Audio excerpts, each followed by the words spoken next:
Hello friends, make future classes में आपका स्वागत है। तो चलिए अपन एमपीपीएससी फॉरेस्ट मेंस में भौतिकी या फिजिक्स देख रहे थे।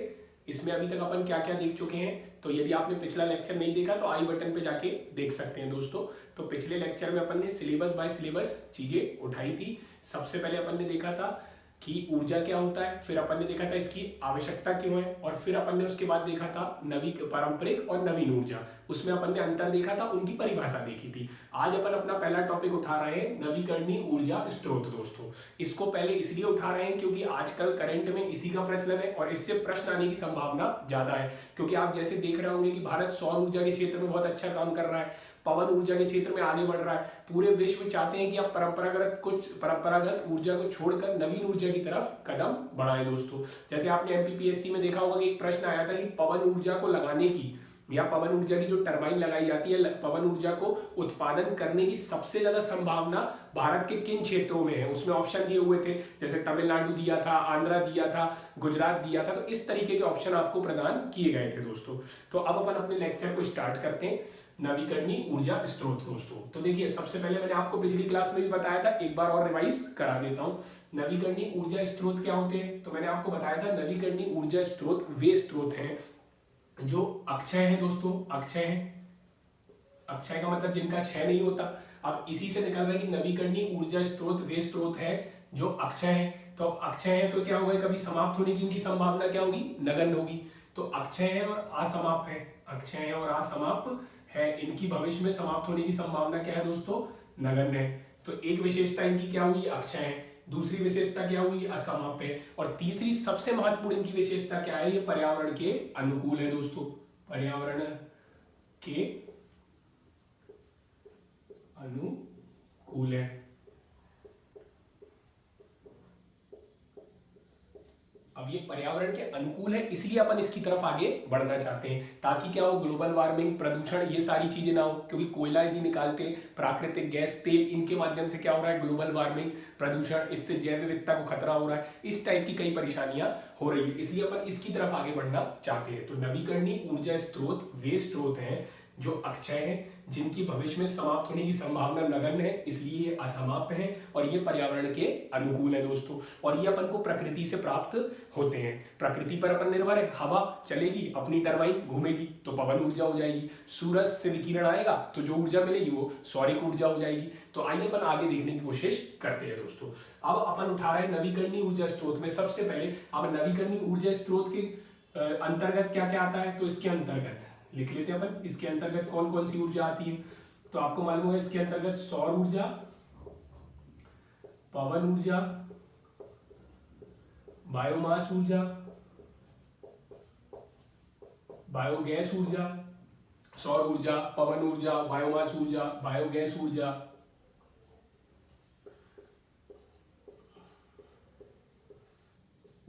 आदि कर लेते हैं दोस्तों। आदि आदि में भी बहुत सारी चीजें आती हैं। जैसे आपको मालूम है कि नवीकरणीय ऊर्जा स्रोत के अंतर्गत कौन कौन से ऊर्जा स्रोत आते हैं, तो सौर ऊर्जा, पवन ऊर्जा, बायोमास ऊर्जा, बायोगैस ऊर्जा, भूतापी ऊर्जा, ज्वरीय ऊर्जा, तरंग ऊर्जा। तो इस तरीके से जितनी भी जो प्रकृति से अपन को प्रदान होती है, जिनसे पर्यावरण में क्या होता है, प्रदूषण नगण्य होता है, जो पर्यावरण के अनुकूल होती है, जो असमाप्त है, जो अक्षय है, ये सब क्या होते हैं, नवीकरणीय ऊर्जा स्रोत होते हैं दोस्तों। अब अपन आज से अपना पहला नवीकरणीय ऊर्जा स्रोत उठा रहे हैं, कौन सा, सौर ऊर्जा दोस्तों। सौर ऊर्जा दोस्तों, और ये फॉरेस्ट मेन में रहेगा, फैक्चुअल रहेगा, बिल्कुल अपन फैक्ट टू फैक्ट पढ़ने की कोशिश करेंगे। क्योंकि आपका पेपर ऑब्जेक्टिव आता है और ऑब्जेक्टिव पेपर में क्या होता है कि आपको फैक्ट पूछे जाते हैं ज्यादातर, एबीसीडी ऑप्शन देके। आपको मेंस तो लिखना नहीं है, लेकिन ये जो मैं पढ़ा रहा हूँ ये सारी परीक्षाओं में आपके काम में आएगा। यदि देखिए मेंस होता है तो इसके कोई 3 पॉइंट लिख दिए जाते हैं, और प्रीलिम्स होता है तो इसमें से कोई पॉइंट एज अ फैक्ट पूछ लिया जाता है दोस्तों। तो चलिए अभी तक, चलिए दोस्तों, नवीकरणीय ऊर्जा स्रोत में अपन पहला ऊर्जा स्रोत देख रहे हैं, सौर ऊर्जा। आपके सिलेबस में सौर ऊर्जा जो टर्म है वो एज इट इज दिया हुआ है, इसलिए अपन सबसे पहले क्या उठा रहे हैं, सौर ऊर्जा दोस्तों। नवीकरणीय ऊर्जा में अपन पहले क्या पढ़ रहे हैं, सौर ऊर्जा।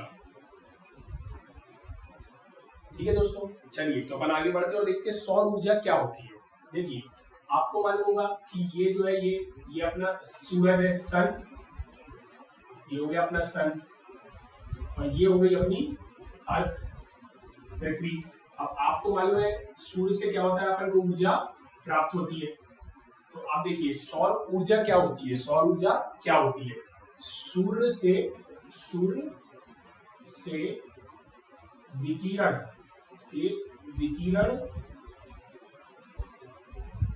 के रूप में प्राप्त ऊर्जा। चलिए तो मैं फिर से बताता हूं आपको। अपन नवीकरणीय ऊर्जा स्रोत में पहला ऊर्जा स्रोत देख रहे हैं सौर ऊर्जा। अपने को मालूम है ऊर्जा किसी ना किसी स्रोत से मिलती है, और सौर ऊर्जा अपन को किस स्रोत से मिलती है, तो सौर ऊर्जा अपन को सन से मिलती है, सूर्य से मिलती है। और सूर्य से विकिरण, ये शब्द पे ध्यान दीजिएगा, विकिरण, ये जो सूर्य से ये विकिरण के रूप में प्राप्त ऊर्जा को सौर ऊर्जा कहते हैं दोस्तों। और आपको मालूम होगा पृथ्वी पे ऊर्जा का सबसे बड़ा स्रोत कौन है, सन है दोस्तों। पृथ्वी पे ऊर्जा का सबसे बड़ा स्रोत कौन है, सन है। आपको पता है यदि सन से विकिरण ना आए पृथ्वी पे तो फोटोसिंथेसिस नहीं होगा, तो खाना नहीं बनेगा। यदि सन से जो विकिरण है वो पृथ्वी पर ना आए तो अपना जल चक्र नहीं चलेगा, क्योंकि पानी पे जब सन की रेस गिरती है उसके बाद क्या होता है, पानी का वाष्पन होता है, फिर उसका संघनन होता है, और संघनन के बाद क्या होती है, वर्षा होती है। इसलिए पृथ्वी पर, इस एक पॉइंट और आप लिख सकते हैं, पृथ्वी पर ऊर्जा का सबसे बड़ा स्रोत, पृथ्वी पर ऊर्जा का सबसे बड़ा स्रोत।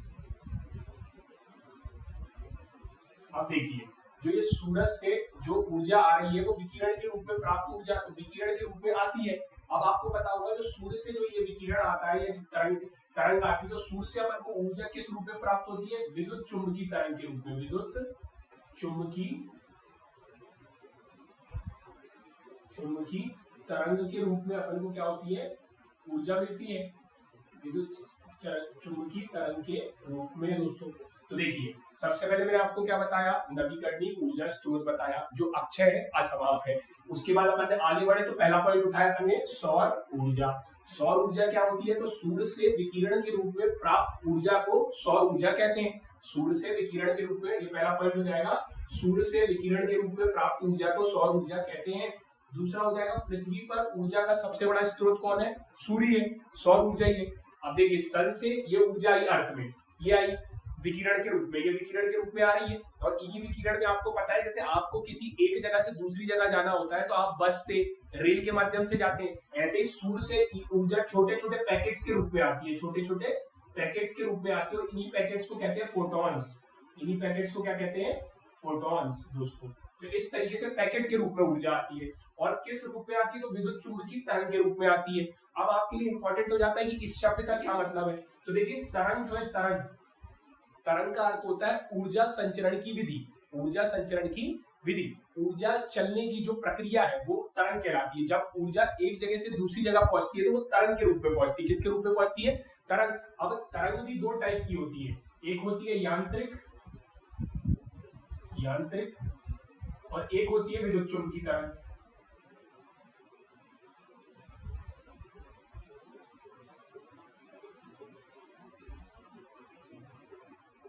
यांत्रिक और विद्युत चुम्बकीय। यांत्रिक तरंग वे तरंग होती है जिनको संचरण करने के लिए माध्यम की आवश्यकता होती है, माध्यम की, मतलब जैसे आपको दिल्ली से बंबई जाना है तो आपको कोई ना कोई माध्यम चाहिए, ट्रेन, बस, है ना, प्लेन। तो इस तरीके से ऊर्जा को यदि एक जगह से दूसरे जगह जाना है तो जिस ऊर्जा को एक जगह से दूसरे जगह जाने के लिए माध्यम की आवश्यकता होती है उसको यांत्रिक तरंग कहते हैं दोस्तों, यांत्रिक तरंग कहते हैं। और वही जिस तरंग को माध्यम की आवश्यकता नहीं होती है उसको विद्युत चुम्बकीय तरंग कहते हैं। यांत्रिक तरंग का उदाहरण आप देखेंगे तो ध्वनि हो जाएगा, और विद्युत चुम्बकीय तरंग का उदाहरण आप देखेंगे तो प्रकाश हो जाएगा, प्रकाश। इस तरीके से दोस्तों, तो अब आपको देखना है जो सन से ऊर्जा आई वो विकिरण के रूप में आई, किस तरंग के रूप में आई, तो विद्युत चुम्बकीय तरंग के रूप में आई। तरंग क्या होती है, तो ऊर्जा संचरण की विधि होती है, तो विद्युत चुम्बकीय तरंग के रूप में आई। अब इसमें विद्युत चुम्बकीय क्या होता है, तो विद्युत चुम्बकीय क्या होता है, विद्युत और चुंबक को सम्मिश्रण रूप से विद्युत चुम्बकीय कहते हैं। इसको अपन आगे विस्तार से पढ़ेंगे, ये भी कई टाइप का होता है, एक्स रे, गामा रे, इस तरीके से, तो अपन इसको आगे विस्तार से पढ़ेंगे। अभी आपके लिए महत्वपूर्ण यह है कि नवीकरणीय ऊर्जा स्रोत में पहले अपन पढ़ रहे हैं सौर ऊर्जा। सूर्य से विकिरण के रूप में प्राप्त ऊर्जा को सौर ऊर्जा कहते हैं। पृथ्वी पर ऊर्जा का सबसे बड़ा स्रोत सूर्य है, और सूर्य से जो ऊर्जा आती है वो विद्युत चुम्बकीय तरंग के रूप में आती है। और विद्युत चुम्बकीय तरंग क्या होती है, जिसको गमन करने के लिए माध्यम की आवश्यकता नहीं होती है। जैसे प्रकाश 3 × 10⁸ मीटर पर सेकंड की गति से जो है वैक्यूम में वो गति करती है। अब अपन अगले पॉइंट की तरफ बढ़ रहे हैं दोस्तों, आइए अगले पॉइंट को देखने की कोशिश करते हैं। आपको हमारे ये चैनल की पीडीएफ चाहिए हो या आपको हमारा कोई भी कंटेंट चाहिए तो आप हमारा टेलीग्राम चैनल ज्वाइन कर सकते हैं, और हमारे में वाणी की हिंदी इंग्लिश दोनों में चल रहा है, आप चाहे तो जाके देख सकते हैं दोस्तों। और आप हमें जितना मोटिवेट करेंगे हम नई नई सीरीज उतनी लाएंगे, क्योंकि अभी हमारा चैनल नया नया है, तो आपका मोटिवेशन और आपका प्यार बहुत जरूरी है, और आप लोग बहुत प्यार भी कर रहे हैं, दिन पे दिन आप हमसे जुड़ भी रहे हैं दोस्तों। तो चलिए, तो देखिए अब अगला पॉइंट होता है, आप कुछ फैक्ट्स पे बात कर लेते हैं। फॉरेस्ट के एग्जाम में फैक्ट्स बहुत महत्वपूर्ण है। तो देखिए, ये है सन, ये क्या है सन। अब देखिए, ये तो विकिरण के रूप में ऊर्जा चारों तरफ निकाल रहा है, जैसे ऐसे ऐसे ऐसे, ये तो विकिरण के रूप में ऊर्जा, सूर्य से जो विकिरण के रूप में ऊर्जा निकलती है उसे क्या कहते हैं, सौर ऊर्जा। अब ये विकिरण तो चारों तरफ निकाल रहा है, और अपनी पृथ्वी मान लीजिए यहाँ पे है, ये अर्थ है। तो अब सूर्य जो ऊर्जा निकाल रहा है विकिरण के रूप में, तो वो 1 सेकंड में कितनी निकाल रहा है, उसकी दर क्या है। तो सूर्य के विकिरण की दर क्या है, सूर्य के विकिरण की दर क्या है। जैसे ये अपना सन है, ये जो ऊर्जा निकाल रहा है, तो इसके विकिरण की दर क्या है। तो सूर्य जो है वो 1 सेकंड में 4.5 इंटू 10⁻23 किलो जूल ऊर्जा निकालता है। 4.5 इंटू 10⁻23 किलो जूल दोस्तों। अब देखिए किलो जूल क्या है, तो याद करिए फिजिक्स की क्लास में मैंने बताया था पहले कि किसी भी इकाई को मापने के लिए एक मात्रक होता है, तो ये मात्रक है किलो जूल। तो देखिए सन जो है, सन आपको पता अपना सूर्य है, अब ये विकिरण निकाल रहा है, तो ये चारों तरफ विकिरण निकाल रहा है, चारों तरफ, है ना। अपना अर्थ यहाँ पे है, लेकिन अभी अपन अर्थ की बात नहीं कर रहा, अभी अपन ये बोल रहे हैं कि जो सूर्य है उसके विकिरण की दर क्या है, सूर्य ऊर्जा निकालने की विकिरण की दर क्या है। तो ये 1 सेकंड में 4.5 इंटू 10⁻23 किलो जूल ऊर्जा निकालता है दोस्तों। अब इस किलो जूल को आपको क्या बोलते हैं, किलो वॉट पे यदि कन्वर्ट करना है, किलो जूल को आपको कहते हैं किलो वॉट पे कन्वर्ट करना है, तो 1 kilojoule equal to 1 kilowatt होता है। तो अब 1 kilojoule equal to 1 kilowatt, तो 4.5 इंटू 10⁻23 किलोवाट हो जाएगा। ये भी 1 सेकंड में सूर्य कितनी ऊर्जा निकाल रहा है, या विकिरण की दर क्या है, सूर्य के विकिरण की दर 4.5 इंटू 10⁻23 किलो जूल। अब इसको 1 किलो जूल को आपको 1 किलोवाट में कन्वर्ट करना है, तो 1 kilojoule is equal to 1 kilowatt होता है, तो इसमें इंटू 1 कर दीजिए, तो 4.5 इंटू 10⁻23 किलो जूल अब हो जाएगा 4.5 इंटू 10⁻23 किलो वॉट। तो इस तरीके से क्या हो गया, सूर्य के विकिरण की दर हो गई। तो अपना ये जो सूर्य है ये 1 सेकंड में चारों तरफ इतनी ऊर्जा निकाल रहा है, चारों तरफ इतनी ऊर्जा निकाल रहा है। जो अपना सूर्य है ये 1 सेकंड में कितनी ऊर्जा निकाल रहा है, चारों तरफ इतनी निकाल रहा है। अब इसने चारों तरफ तो निकाल दी, अब पूरे ब्रह्मांड में फैल जाएगी, लेकिन पृथ्वी को कितनी मिल रही, तो इसका पृथ्वी को कितना प्राप्त हुआ। यदि फॉर एग्जांपल मानिए कि आपके दोस्त ने या आपने या किसी ने भी चारों तरफ 100 चॉकलेट फेंकी, 100 चॉकलेट, और आप सामने खड़े थे, जैसे मैं हूं आपका दोस्त हूं, मैं ऐसे करके चॉकलेट यदि दे रहा हूं, ऐसे फेंक रहा हूं और चारों तरफ कर रहा हूं, आगे पीछे चारों तरफ, तो आप सामने खड़े थे। इसी तरीके से ये सूर्य और पृथ्वी यहाँ पे है, तो इस ऊर्जा का मैंने 100 चॉकलेट फेंकी, तो उस 100 का कितने परसेंट आपको मिला। इसी तरीके से इसने यदि 4.5 इंटू 10⁻23 किलो जूल ऊर्जा निकाली, तो इस ऊर्जा का कितना परसेंट आपको प्राप्त हुआ पृथ्वी को। तो पृथ्वी को ये जो सौर ऊर्जा या सूर्य के विकिरण की जो दर है, इसका केवल 5 इंटू 10⁻⁸ प्राप्त होता है, 5 इंटू 10⁻⁸ प्राप्त होता है दोस्तों। अब देखिए सूर्य ने ऊर्जा निकाली, तो सूर्य ने ऊर्जा कितनी निकाली, मान लीजिए इसको 100 मानिए, 100%, तो 100% कितनी निकाली, 4.5 इंटू 10⁻23 किलो जूल। अब इसमें से कितना परसेंट पृथ्वी को प्राप्त हुआ, तो पृथ्वी को इसका केवल 5 इंटू 10⁻⁸, समझ रहे ना, 0.00000 ऐसे करके, तो 5 इंटू 10⁻⁸ पृथ्वी को प्राप्त हुआ। अब इस पृथ्वी में भी तो आपको पता है भारत यहाँ कहीं होगा, भारत, तो अब इस पृथ्वी में सूर्य ने ऊर्जा निकाली 100%, उसका 5.5 इंटू 10⁻⁸ किसको मिला, पृथ्वी को। अब इस पृथ्वी में भारत जो है, भारत, ये जो भारत है, इसको हर साल कितनी ऊर्जा मिलती है, कितनी सूर्य से ऊर्जा प्राप्त होती है, तो भारत को हर साल 5000 trillion kilowatt hour per year. इसका मतलब आप समझ रहे हैं, ये भारत वाला लिख देता हूं मैं, एक साल में भारत को 5000 ट्रिलियन, एक साल में भारत को 5000 ट्रिलियन किलोवाट ऊर्जा 1 घंटे पर आवर, किलोवाट ऊर्जा पर आवर दोस्तों। तो 1 किलोवाट आवर पर ईयर, तो एक साल में 5000 ट्रिलियन किलोवाट ऊर्जा हर घंटे पृथ्वी को प्राप्त, भारत को प्राप्त होती है दोस्तों। तो सबसे पहले देखिए, फिर से बता रहा हूँ, सूर्य अपने चारों तरफ क्या कर रहा है, ऊर्जा विकिरण के रूप में छोड़ रहा है। उसको यदि अब सूर्य चारों तरफ विकिरण के रूप में क्या कर रहा है, ऊर्जा छोड़ रहा है। अब सूर्य ने ऊर्जा छोड़ी तो मान लीजिए कितनी सूर्य ने निकाली, 1 सेकंड में। 1 सेकंड में सूर्य ने 4.5 × 10⁻23 किलो जूल ऊर्जा निकाली। अब उसका यदि वो 100% है तो उसका 5%, 5 × 10⁻⁸, 5 × 10⁻⁸ किसको प्राप्त हुआ, पृथ्वी को। अब इस पृथ्वी में जो भारत है उसको एक साल में 5000 ट्रिलियन किलोवाट ऊर्जा हर घंटे प्राप्त हुई है। तो एक साल में 5000 trillion kilowatt hour per year ऊर्जा उसको प्राप्त हुई है दोस्तों। अब आगे बढ़ते हैं, अब अपन देखते हैं, ये तो भारत को एक साल में हो गया और पृथ्वी को इसका इतना % हो गया। पृथ्वी को हर दिन कितनी ऊर्जा प्राप्त होती है, पृथ्वी को हर दिन सूर्य से कितनी ऊर्जा प्राप्त होती है हर दिन, तो 4 किलोवाट आवर पर मीटर स्क्वायर प्रतिदिन। अब इसका क्या मतलब हुआ, तो देखिए मैं आपको समझाने की कोशिश करता हूं। जैसे ये अपनी पृथ्वी है, अब इसका देखिए क्या होता है, इधर क्या लिखा है, 4 किलोवाट आवर पर मीटर स्क्वायर। तो 1 मीटर स्क्वायर में 4 किलोवाट आवर, ठीक है दोस्तों। तो 1 मीटर स्क्वायर, तो 1 मीटर स्क्वायर क्या है, ये एरिया है, एरिया क्षेत्रफल, किसका क्षेत्रफल है, पृथ्वी का।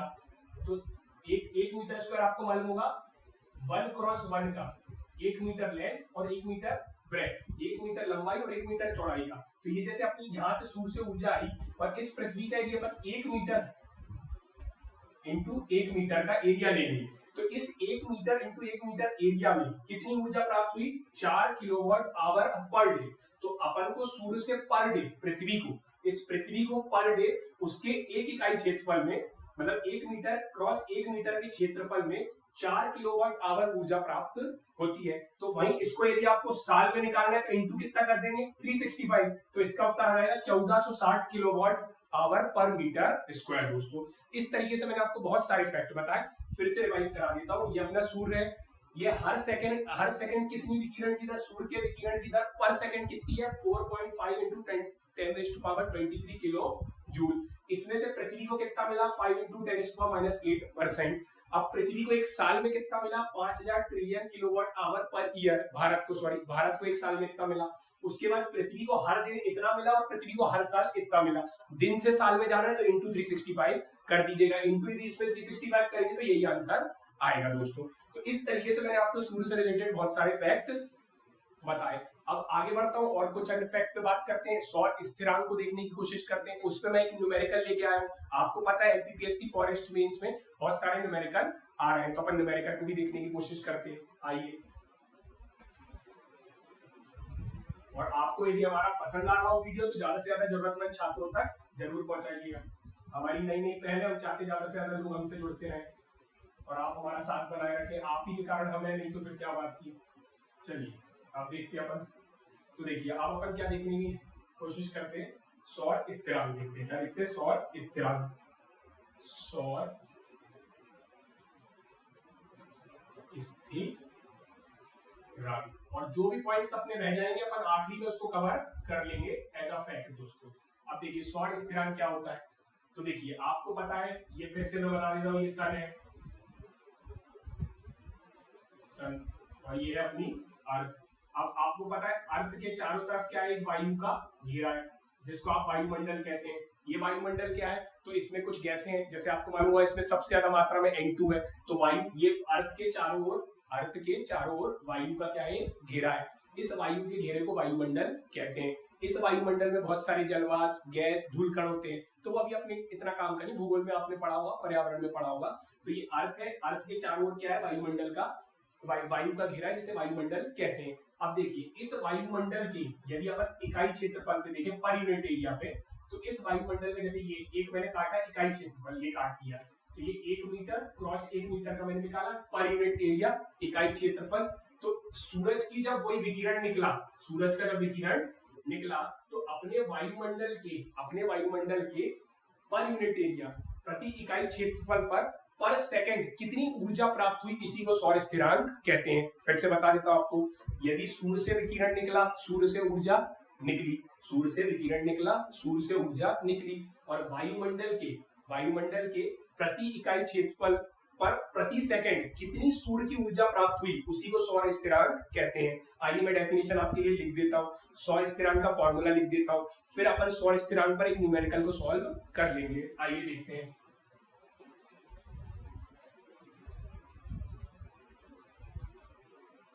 देखिए सौर स्थिरांक क्या होता है, तो देखिए पृथ्वी के वायुमंडल की ऊपरी सतह पर प्रति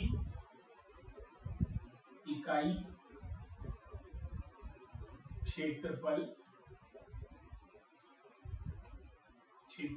पर प्रति सेकंड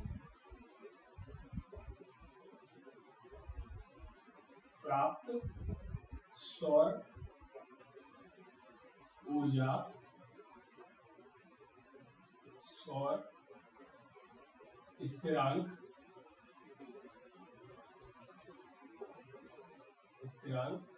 कहलाती है।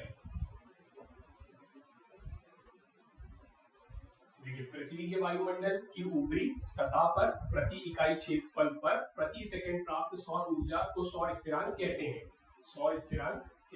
माफी चाहूंगा दोस्तों, मैं सौर स्थिरांक कहते हैं। और मेरी राइटिंग उतनी अच्छी नहीं है तो आप मैं बार बार पढ़ के इसलिए बता दे रहा हूँ, और इसकी आपको पीडीएफ भी मिल जाएगी, और आप फोटो लेना चाहते हैं तो फोटो भी ले सकते हैं। तो पृथ्वी के वायुमंडल की ऊपरी सतह पर यूनिट एरिया प्रति इकाई क्षेत्रफल पर प्रति सेकंड प्राप्त सौर ऊर्जा सौर स्थिरांक कहलाती है। और सौर ऊर्जा क्या होती है, अभी मैंने आपको बताया, सूर्य से विकिरण के रूप में प्राप्त ऊर्जा सौर ऊर्जा कहलाती है। और सूर्य अपने चारों तरफ ऊर्जा फेंक रहा है, तो छोड़ रहा है, तो उससे कितनी छोड़ रहा है पर सेकंड, इतनी। उससे पृथ्वी को कितनी मिली, इतने परसेंट। उससे भारत को हर साल कितनी मिली, इतनी। और पृथ्वी को हर दिन और हर साल कितनी मिली, इतनी मिली है दोस्तों। तो मैंने आपको ये सब बता दिया। तो पृथ्वी के वायुमंडल की ऊपरी सतह पर प्रति इकाई क्षेत्रफल पर प्रति सेकंड प्राप्त सौर ऊर्जा सौर स्थिरांक कहते हैं दोस्तों। इस तरीके से हो जाता है अपना सौर स्थिरांक। अब अपन देख लेते हैं सौर स्थिरांक का सूत्र क्या है दोस्तों। सौर स्थिरांक का सूत्र देख लेते हैं।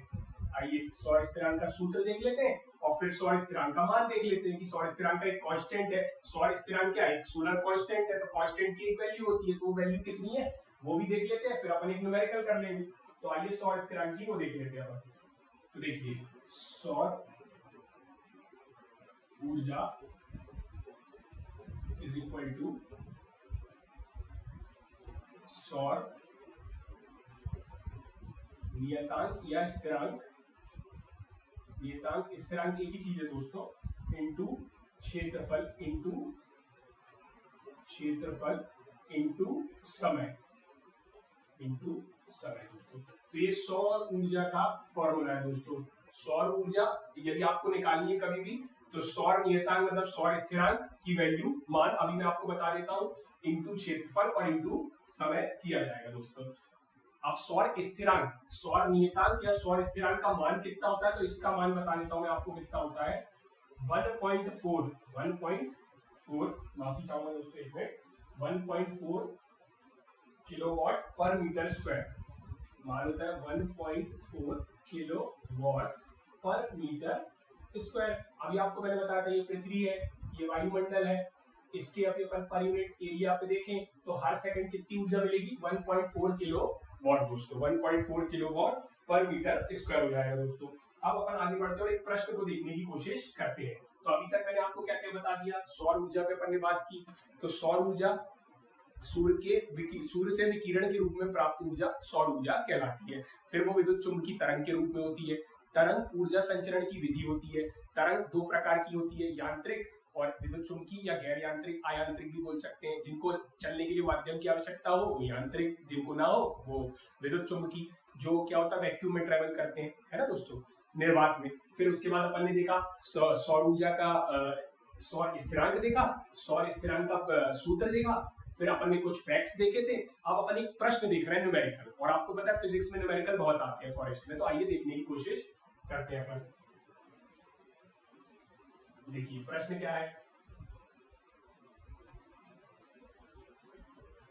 आइए प्रश्न बता देता हूं मैं।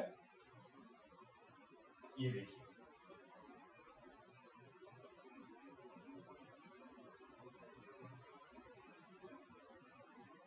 देखिए 5 मीटर स्क्वायर, 5 मीटर स्क्वायर पर 2 घंटे, माफी चाहूंगा, 5 मीटर स्क्वायर पर 2 घंटे में, 5 मीटर स्क्वायर पर 2 घंटे में कितनी सौर ऊर्जा प्राप्त होगी, कितनी सौर ऊर्जा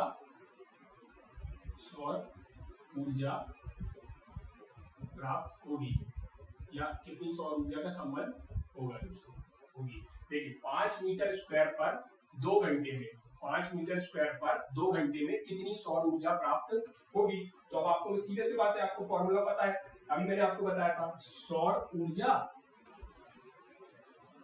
इज इक्वल टू सौर स्थिरांक या नियतांक इनटू क्या किया था, क्षेत्रफल इनटू अपना समय। अब देखिए आपको क्षेत्रफल दिया 5 मीटर स्क्वायर, क्षेत्रफल मतलब area is equal to length into breadth, लंबाई इनटू चौड़ाई, और आपको मालूम है कि क्षेत्रफल क्या होता है, इक्वल टू लंबाई गुणा चौड़ाई, और आपको पता है कि लंबाई और चौड़ाई को किस यूनिट में व्यक्त करते हैं, किस मात्रक में दर्शाते हैं, मीटर, और चौड़ाई को भी किस में, मीटर। तो मीटर इंटू मीटर क्या होता है, मीटर स्क्वायर। यदि आपको समझ नहीं आता कि ये क्षेत्रफल दिया है तो आप देख सकते हैं मीटर स्क्वायर कहाँ लिखा है, तो ये हो गया आपका क्षेत्रफल, ये आपका क्या हो गया, क्षेत्रफल, और 2 घंटे क्या हो गया आपका समय, 2 घंटे क्या हो गया समय, और सौर स्थिरांक का मैंने मान आपको बता दिया, मान कितना था सौर स्थिरांक का, 1.4 किलोवाट पर मीटर स्क्वायर, अब अपन इस प्रश्न को सॉल्व करने की कोशिश करते हैं। तो अपन इधर रख लेते हैं 1.4 किलोवाट हो जाएगा पर मीटर स्क्वायर, तो 1.4 किलोवाट रख लिया। अब अपन मल्टीप्लिकेशन क्या करेंगे, 1.4 किलोवाट पे क्षेत्रफल का, तो 5 मीटर स्क्वायर हो जाएगा, और फिर अपन इनटू काय करेंगे समय का। अब समय आपको मालूम है घंटे में दिया है, तो घंटे को अपन सेकंड में ले जाएंगे, सेकंड में। तो आपको पता है 1 घंटे में होते हैं, 1 घंटे में, माफी चाहूंगा, 1 घंटे में 60 मिनट, और 1 मिनट में कितने होते हैं, 60 सेकंड। अब आपको क्या निकालना है, 1 घंटे में 60 मिनट और 1 मिनट में 60 सेकंड। तो 1 घंटे में कितने सेकंड हो गए, 60 इंटू 60, और वही 2 घंटे में कितने सेकंड हो गए, 2 इंटू 60। तो अब देखिए ये 2 घंटे में सेकंड आ गया, अपने को यही वैल्यू यहाँ पे रखनी है, तो यहाँ पे अपन रख देंगे, थोड़ा मैं रब कर देता हूँ ताकि आपको आसानी से दिख जाए चीजें। आइए इसको मिटा देते हैं, तो आपका ये प्रश्न आसानी से सॉल्व हो जाएगा। आइए चलिए दोस्तों, अब अपन क्या देख रहे थे, तो अपन ये देख रहे हैं प्रश्न क्या है अपना, तो प्रश्न ये है कि 5 मीटर स्क्वायर पर 2 घंटे में कितनी सौर ऊर्जा प्राप्त होगी। तो आपको मालूम है कि सौर ऊर्जा का फॉर्मूला क्या है, सौर ऊर्जा का सौर स्थिरांक इंटू क्षेत्रफल इंटू समय। तो आपने क्या किया, वैल्यू पुट कर दी, सौर स्थिरांक 1.4 किलोवाट होता है, इंटू क्षेत्रफल 5 मीटर स्क्वायर दिया, और इंटू 2 घंटे में कितने वो हो जाएंगे सेकंड, 2 इंटू 60। अब दोस्तों इस वैल्यू को यदि आप सॉल्व कर लेंगे तो आपका उत्तर आ जाएगा, जो कि आपका आंसर है 50400 किलो जूल आ जाएगा दोस्तों, किलो जूल आ जाएगा, आंसर ये हो गया 50400 किलो जूल। तो इस तरीके से मैंने आपको प्रश्न भी करा दिया दोस्तों। तो ये एक प्रश्न हो गया, अपन ने नवीकरणीय ऊर्जा में सौर ऊर्जा को कंप्लीट कर लिया, जो पॉइंट बन जाएंगे उसको आगे देख लेंगे। अब अपन मध्य प्रदेश सरकार ने रीवा में बहुत बड़ी सौर परियोजना लगाई है, उस पर बात करेंगे। फिर भारत सरकार सौर ऊर्जा के क्षेत्र में क्या क्या काम कर रही है उस पर बात करेंगे। कुछ फैक्ट देख लेंगे, जैसे आपको पता है कि अभी भारत की नवीकरणीय ऊर्जा की जो क्षमता है, नवीकरणीय ऊर्जा की जो स्थापित क्षमता है भारत की, नवीकरणीय और ऊर्जा मंत्रालय के अनुसार, जो पुराना डेटा, ये डेटा बदलता रहता है, अभी मैं आपको बता रहा हूँ कि नवीकरणीय ऊर्जा मंत्रालय के अनुसार भारत की स्थापित या जितनी क्षमता है नवीकरणीय ऊर्जा की, उस मामले में भारत किस स्थान पर है, 5वें स्थान पर है दोस्तों। किस स्थान पर है, 5वें। इसमें भी भारत जो है सोलर एनर्जी या सौर ऊर्जा के मामले में किस स्थान पर है, 5वें। अब कैसे याद रखेंगे, याद करने की ट्रिक भी बता देता हूँ। देखिए सोलर में 1 2 3 4 5, सौर में या सोलर में 5 वर्ड आते हैं, तो भारत कौन से स्थान पे हो गया 5। इसी तरीके से भारत विंड में कौन से स्थान पर है 4, और विंड को कैसे याद रखेंगे, विंड में भी 4 अल्फाबेट आते हैं, तो विंड में 4, सोलर में 5, और भारत नवीकरणीय क्षमता में कौन से स्थान पर है, उस पर भी 5वें स्थान पर है दोस्तों। तो इस तरीके से मैंने आपको फैक्ट्री बताने की कोशिश की। ये डेटा चेंज होता रहता है, आपको आखिरी में प्रोवाइड कर दिया जाएगा। तो चलिए, यदि आपको वीडियो पसंद आया तो ज्यादा से ज्यादा लोगों तक पहुंचाइए, और नीचे टेलीग्राम के माध्यम से पीडीएफ प्राप्त करिए, और हमारे अन्य वीडियो को फिजिक्स के, और हमारे अन्य वीडियो चल रहे हैं क्या बोलते हैं अपने वानिकी के, फॉरेस्ट्री के, इंग्लिश, हिंदी, उनको देखना चाहे तो देख सकते हैं, और इंस्टीट्यूशन की भी सीरीज चल रही है। चलिए, thank you, thanks for watching.